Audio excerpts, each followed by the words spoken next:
Assalamualaikum warahmatullahi wabarakatuh. Perkenalkan, nama saya Eki Ninggar. Alamat mahasiswa 0487565503. Di sini saya akan melakukan praktik tugas 3 mata kuliah pemrograman berbasis website. Oke, pada video kali ini, pada tugas 3 kali ini, saya akan melanjutkan pengembangan aplikasi Sita pada tugas 2 sebelumnya. Di sini saya akan membuat aplikasi Sita UT tadi menjadi arsitektur modern bernama Single Page Application (SPA) dengan menggunakan view komponen dan view templates. Oke, mari pertama kita bedah dulu arsitektur filenya. Di sini saya buat tugas 3N foldernya. Ada aset, data, JS, template ya. Di sini bisa dilihat. Prinsip body telah susun saya secara modular ya. Seluruh aset gaya global disimpan pada folder aset. Di sini ada CSS di sini. Oke. Kemudian sumber data berupa file eksternal yang saya dapatkan dari e-learning, yaitu data manager.json diletakkan di folder data. Sedangkan untuk urusan logika fungsional, saya membaginya ke dalam folder JS yang memuat service API JS ya, untuk manajemen penarikan data ini ya, serta subfolder komponen di sini yang mengisolasi kode fungsional untuk masing-masing custom elemen seperti status page, kemudian tabel stok ya, dan pelacakan delivery order.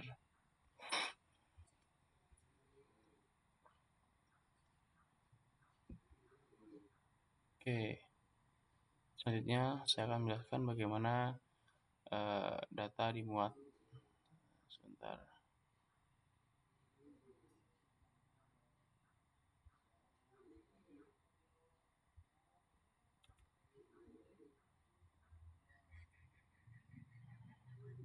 Di file ini API.js, saya membuat objek layanan bernama API Service yang memanfaatkan fungsi asynchron fetch API ya, untuk mengambil data dari file JSON eksternal secara dinamis.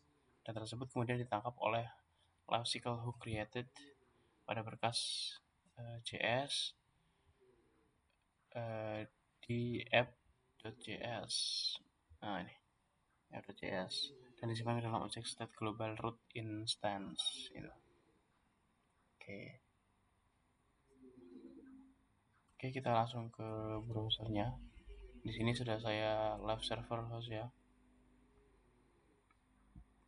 Pada halaman browser saat ini, aplikasi ini berjalan sebagai single page application di dalam satu file pusat saja, yaitu index.html. Bisa dilihat tadi di sini hanya satu HTML ya, berbeda dengan sebelumnya yang banyak sekali file-file HTML. Mekanisme perpindahan halaman atau perutian menu dilakukan melalui state routing menggunakan kombinasi two-way data binding vModel, event click handling, serta directive show. Ketika saya mengklik salah satu menu di sidebar, misalnya ini juga bisa diklik sudah.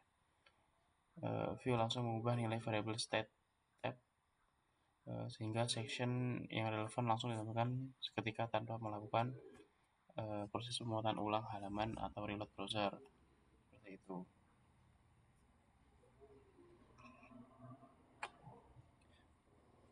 Oke, kemudian kita ke halaman stok bahan ajar ya. Bagian ini dirender menggunakan custom elemen bernama BA stock table. Oke ya.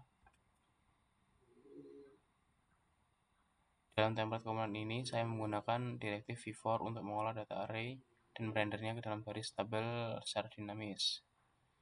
Terdapat dua pemformatan teks krusial di sini yang disesuaikan dengan instruksi lembar tugas ya. di lembar tugas 3. Pertama saya menggunakan konsep custom global filter bernama format rupiah ya. Jadi saya memformat rupiah agar nah, otomatis dia nanti langsung ini RP gitu ya, rapi, dan dia ada RP-nya seperti itu. Ada pemisah ribuannya juga. Dan kedua, untuk jumlah stok dan safety stok, saya menambahkan satuan teks buah secara langsung. Kemudian untuk memenuhi kriteria penayangan catatan HTML, saya memisahkan logika tersebut ke dalam subkomponen terisolasi bernama status page ya.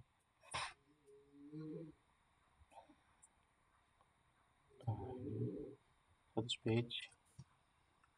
Ketika kursor mau saya arahkan ya, atau hover di atas kolom status ini, event handler natif akan mendeteksi gerakan tersebut dan menunjukkan custom tooltip yang merender data catatan serta secara presisi menggunakan direktif HTML. Ya, jadi dia bisa muncul seperti ini. Oke. Kemudian kita ke filter penyaringan data. Di sini saya bangun dengan performa yang ya cukup standar, mulai pemanfaatan computed property filter stock seluruh proses pencarian, penyaringan, dan pengurutan yang ada berdasarkan judul buku, jumlah stok, harga termurah, dieksekusi secara efisien di dalam memori tanpa perlu melakukan recompute berulang-ulang jika tidak ada perubahan dependensi data. Jadi saya sesuaikan rute penilaian, saya menerapkan fitur dependent option menggunakan direktif conditional if. Dropdown filter kategori sengaja disembunyikan dan baru akan muncul ke layar apabila pengguna telah menjatuhkan pilihan pada filter rute daerah terlebih dahulu, gitu ya. Untuk mendukung validasi alur interaktif ini, saya menanamkan minimal 2 fungsi watcher pada file stock table.js. Di sini saya menggunakan 2 watcher. Pertama, bertugas memantau variabel filter UPCC ya. Jika pengguna mengosongkan pilihan daerah, secara otomatis pilihan filter kategori akan ikut di reset, ya kan. Watcher kedua saya gunakan saya ikat pada filter reorder yang bertugas memantau status box reorder dan langsung melemparkan notifikasi visual ke konsol browser maupun alert ketika mode tampilan stok kritis diaktifkan. Gitu. Oke, kita lanjut. Sini kita mungkin bisa cek manipulasi CRUD via global model dan event keyboard. Sini fungsionalitas manipulasi data seperti create, update, dan delete di sini ya bisa dilihat diakomodasi oleh komponen global bernama app model. Saat tombol tambah atau edit dipicu, ini misalnya tambah, diklik misalnya ya, komponen tabel mengirimkan sinyal interkomponen untuk membuka modal. Formulir ini dilengkapi dengan validasi input sederhana dan dipasangi event handler keyboard add key up enter ya, sehingga ketika pengguna selesai mengisi data dan mengetuk tombol enter, formulir otomatis tersimpan dan data state global langsung diberi tanpa memicu reload. Kita coba bareng, misalnya kita baca aja.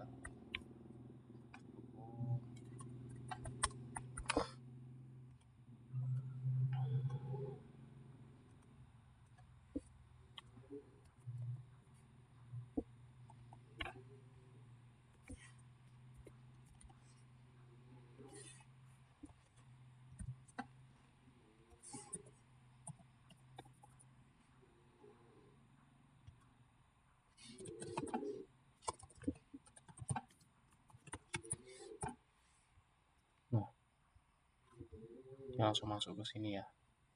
Tadi kan edit pun sama seperti itu juga. Untuk menghemat waktu kita langsung aja lanjut. Kemudian sekarang kita berpindah ke halaman terakhir, yaitu komponen DO tracking, masalah pembacaan data tersarang dari file JSON bawaan yang saya dapat dari e-learning ya, yang berbentuk dataset objek berhasil diatasi dengan membuat komputer data normalizer untuk meratakan untuk meratakan objek menjadi flat array ya, biar bisa dibaca ya. Untuk memberikan pengalaman interaksi yang intuitif, fitur pencarian resi ini dikendalikan penuh oleh papan ketik. Jadi ketika saya memasukkan NIM mahasiswa yang valid, lalu menekan tombol enter, history manifest, pengiriman langsung terfilter dengan situ. Namun apabila saya menginput data resi secara asal, sistem dengan sigap melakukan validasi dan mengeluarkan alert error beralasan bahwa data tidak ditemukan. Walaupun dapat menghapus ya nanti, atau mereset kotak pencarian secara instan kapan saja hanya dengan menekan tombol ESC pada keyboard masing-masing ya. Kita coba, misalnya di sini kan sudah muncul, sudah pasti benar nih.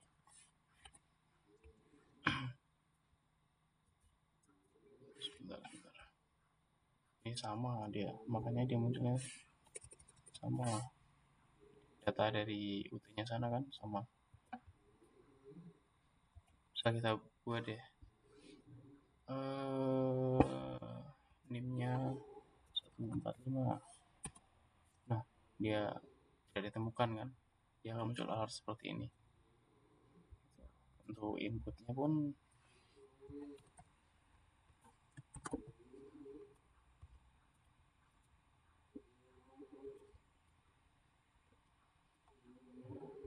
oke. Nah, ini misalnya kita cari hanya delivery order ini saja.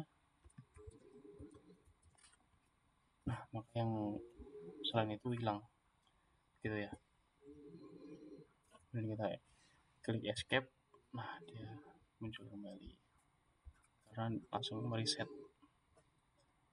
Nah, ya itulah tadilah. Bisa saya simpulkan bahwa refactoring aplikasi Sita UT ke dalam arsitektur single page application berbasis view komponen ini telah sukses memenuhi seluruh ya indikator capaian hasil belajar yang tertuang pada lembar tugas 3 ya. Kemudian pemisahan kepentingan antara struktur HTML, visual CSS, dan penanganan logika view terbukti mampu menghasilkan performa aplikasi web yang responsif, terstruktur rapi, serta mudah untuk dikembangkan di kemudian hari. Ya itulah tadi, mungkin jika ada kesalahan mohon dimaafkan. Ini tadi saya hanya menjelaskan teknis penggunaan website saja. Untuk jelasnya nanti saya akan share juga berbentuk zip. Di sini juga sudah saya berikan komentar-komentar agar tutor dapat memahami sintak dari kode saya ini. Mungkin cukup sekian dari saya. Bila ada kesalahan saya mohon maaf yang sebesarnya dan kode Allah saya manapun. Saya Rio, wassalamualaikum warahmatullahi wabarakatuh.